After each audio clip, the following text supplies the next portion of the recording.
Assalamualaikum teman-teman, saya Randy Ada, sekilas IT. Karena zaman sekarang tuh lagi musim-musimnya rakit PC mini. Dan sekarang saya punya casing mininya. Dan harapan waktu itu tuh pengen punya casing mini dengan harga yang sangat minimalis. Waktu itu agak susah gitu ya cari casing-casing mini seperti ini. Budgetnya di bawah 1 juta. Ada 1.200.000, 1.400.000 gitu ya. Tapi sekarang, nah Deepcool punya solusinya, yakni si CH160 yang harganya ketika saya lihat di e-commerce tuh sekitar 750 ribuan. Ada yang warna putih, ada juga warna hitam gitu ya. Mantap banget, lihat teman-teman, ini bisa dijingjing kayak gini ya. Dan sekarang kita akan langsung aja rakit PC-nya ya. Kita bongkar dulu ya, katanya si casing CH160 itu bisa support sampai tower 172 mm. Jadi untuk cooler Assassin ya, Assassin 4S yang dari si Deepcool itu katanya masuk di sini. Saya jadi penasaran apakah cooler segede gaban itu bakalan masuk di sini gitu atau enggak gitu ya. Nanti kita akan pakai cooler si Assassin 4 di sini gitu ya. Tapi sebelumnya saya pengen lihat dulu lebih dekat ya tentang si casing CH160 ini. Oke? Let's go. Nah, oke. Pertama kita akan bongkar dulu si casingnya. Nah, tapi di dalam paket pembeliannya kita ada lihat ya. Di sini ada buku manual, terus ada baut-baut banyak banget. Nah, ini ya. Terus ada kabel tis atau kabel ripet di sini. Terus juga di sini ada converter untuk power supply. Jadi untuk power supply-nya nanti si kabelnya ini bakalan ada di belakangnya seperti ini gitu ya. Oke, kita akan buka dulu ya bagian-bagian dari si casingnya teman-teman. Karena pasti penasaran juga teman-teman, bagian mana aja yang bisa dibongkar ya di si casing ini. Pertama, ini kacanya tebalnya itu 3 mm ya, lumayan cukup tebal. Terus untuk si bodinya ini bahan SPCC 0,6 sampai 0,7 ya, ada beberapa bagian.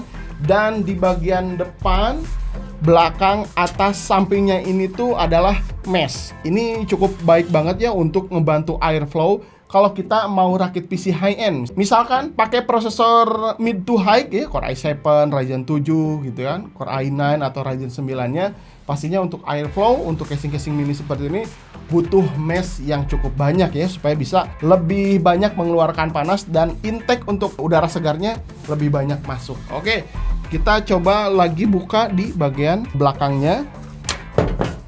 Oke. Oh iya bener teman-teman, yang ini 0,6 kayaknya ini lebih tebal. Terus kita akan coba bagian atasnya. Nah oke, ini juga lumayan cukup tebal teman-teman untuk area atasnya. Dan ini dia posisinya, oh kayaknya ini masih bisa dibuka ya.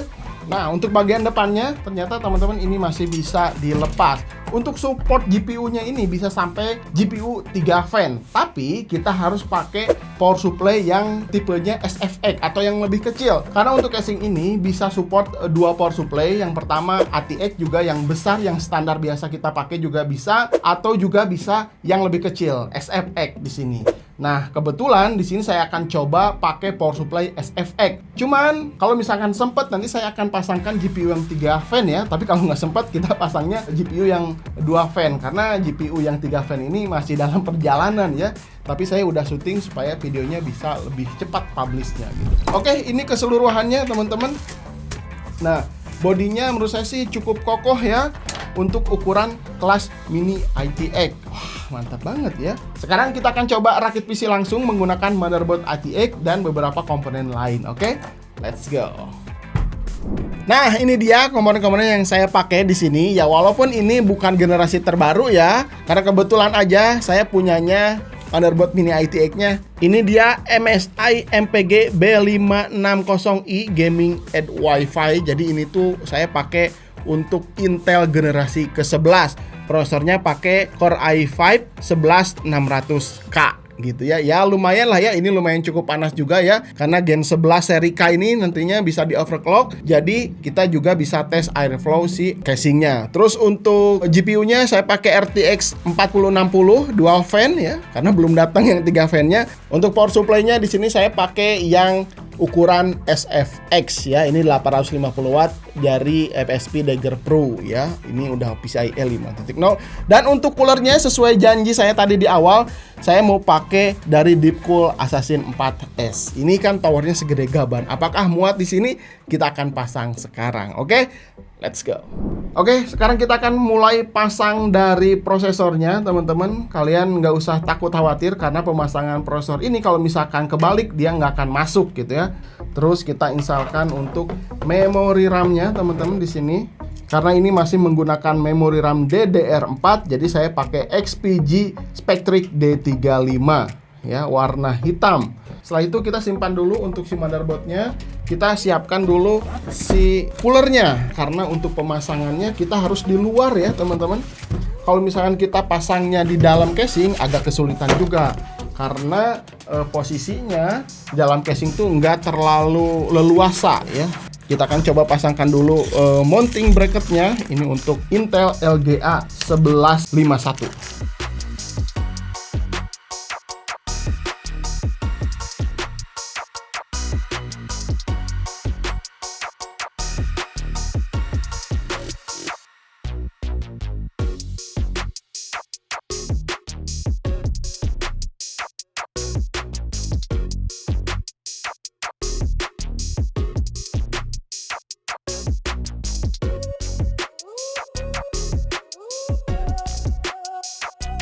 One hour later.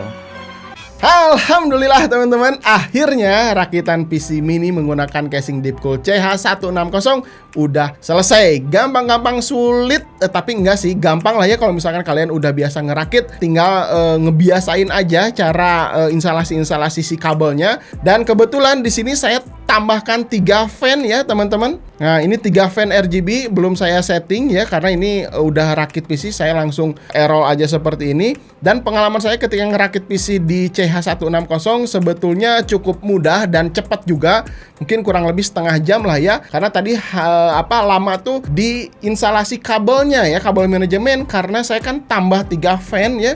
Jadi untuk airflow-nya di sini intake dan exhaust-nya di belakang satu ya. Nanti kita akan pengujian suhunya ya. Dan untuk apa lagi ya? Di sini kan saya pakaikan power supply SFX, dan memang ternyata bagian sini teman-teman bisa lihat masih kosong ya teman-teman. Jadi kalau misalkan kalian punya hard disk, ini bisa dipasangkan di area-area sini ya, disimpan, atau SSD juga bisa disimpan di sini, walaupun di sini nggak ada dudukannya gitu ya, tapi bisa disimpan SSD di sini gitu. Terus kalau misalkan kalian nggak mau pakai fan depan, ini bisa dilepas, dan untuk bautnya kalian bisa pasangkan untuk hard disk 3,5 inch ya, atau SSD juga bisa di sini, atau dipasangkan aksesoris apalah di sini ya.